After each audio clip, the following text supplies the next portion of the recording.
परी ने पुकारा कि वो 5 साल के सफर के बाद यहाँ पहुंची है, इसे सिर्फ वो रास्ता बता दिया जाए जो मासूम दिलिये तक जाता हो। रोशनी से जवाब आया कि मकान के पिछवाड़े जो रास्ता है इसी पर चल पड़े। 5 साल के बाद वो इस जगह पहुंचेगी जहाँ दिलिये के कैद खाने का सुराग मिलेगा। परी ने शुक्र अदा किया और फौरन नए सफर पर रवाना हो गई। मगर ये राह पहले से भी ज्यादा कठिन थी। कभी साल भर के मैदान, कभी बर्फपोश पहाड़, कभी इतनी सर्दी कि खून जमने लगे। मगर वो अपनी किस्म के बोझ तले आगे बढ़ती रही। साल हा साल की मसाफत के बाद लोहे के जूतों का दूसरा जोड़ा भी घुस गया। तब उसके सामने एक और मकान उभरा। ये मकान रात के वक्त नूर से नहा जाता, लेकिन दिन निकलते ही उस पर अजीब सी उदासी छा जाती। परी जब दरवाजे पर पहुंची तो एक और पहरेदार मिला। उसने बताया कि मकान का मालिक दिन को सोता है और रात को चांदी के रथ पर सैर के लिए निकलता है। परी ने अपनी इल्तजा सुनाई कि वो किसी कैद की खबर लेने आई है। पहरेदार ने कहा कि शाम के वक्त दरवाजे पर खड़ी हो जाना, तब शायद मालिक बात सुन ले और कोई जवाब दे। परी ने पहरेदार का शुक्रिया अदा किया और दीवार के साए तले आराम के लिए बैठ गई। शाम ढलने लगी तो ठंडी हवा चलने लगी और मौसम खुशगवार हो गया। कुछ ही देर में मकान के अंदर से नर्म और नाजुक रोशनी फूटने लगी, जैसे चांदनी बह रही हो। परी दरवाजे पर जा खड़ी हुई। अचानक उसी रोशनी की झलक उसके सामने से गुजरी। ये मंजर देखकर उसके दिल में उम्मीद जागी। उसी रोशनी से उसे पैगाम मिला कि उसकी हिम्मत काबिल तारीफ है और मंजिल करीब आ सकती है, मगर अभी इम्तिहान बाकी है। कहा गया कि वो एक रात आराम करे, फिर जब सुबह हो तो करीब ही एक रास्ता नजर आएगा।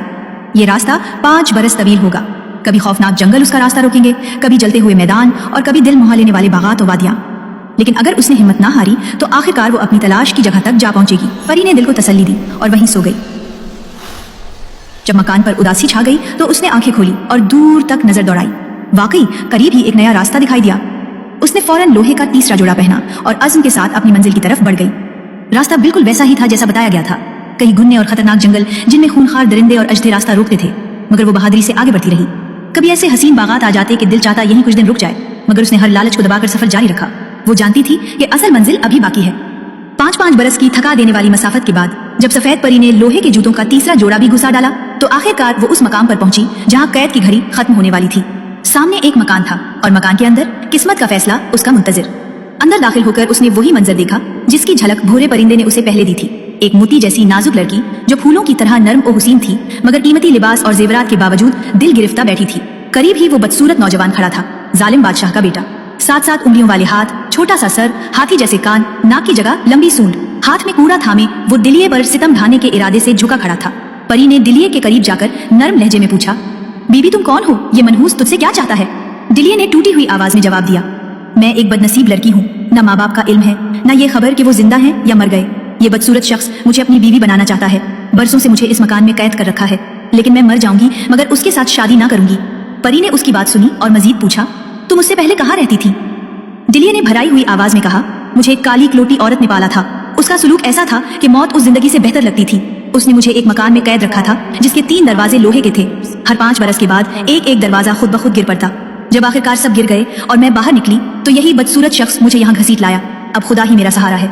जब दिलिया ने अपनी सारी दर्द भरी कहानी सुनाई तो सफेद परी ने उसे सीने से लगा लिया और कहा, मेरी प्यारी दिलिया, अब गम ना करो। तुम बादशाह की बेटी हो, तुम्हारी माँ अभी तक जिंदा है और पिछले 15 बरस से मेरे मकान में रह रही है। मैंने इससे वादा किया था कि तुम्हें ढूंढ लाऊंगी और खुदा का शुक्र है आज मैंने तुम्हें पा लिया है। आओ मेरे साथ चलो। दिलिया की आंखों में आंसू भर आए। वो उठ खड़ी हुई, लेकिन जैसे ही दोनों वहां से निकलने लगे बदसूरत शहजादा कोड़ा लहराता सामने आ गया। अगर तुमने यहाँ से कदम बाहर रखा तो तुम्हारी खाल उधेड़ दूंगा। ये धमकी सुनते ही सफेद परी के सब्र का पैमाना लबरेज हो गया। उसने गुस्से से उसकी तरफ देखा और कहा, हो खिंजीर बन जा। एक झटके में वो बदसूरत नौजवान खिंजीर की सूरत इख्तियार कर गया। कूड़ा जमीन पर गिर पड़ा और मकान के अंदर खौफ की बजाय सुकून छा गया। परी दिलिया को लेकर सीधी उसकी माँ के पास पहुंची। माँ ने अपनी खोई हुई बेटी को देखा तो दीवाना वार लिपट गई। माँ बेटी की बरसों की जुदाई लम्हों में खत्म हो गई। कुछ ही दिनों बाद परी की दुआओं और कोशिशों से दिलिया की शादी एक खूबसूरत और नेक दिल शहजादे के साथ हो गई। यूं वो सुकून, मोहब्बत और इज्जत के साथ अपनी जिंदगी गुजारने लगी।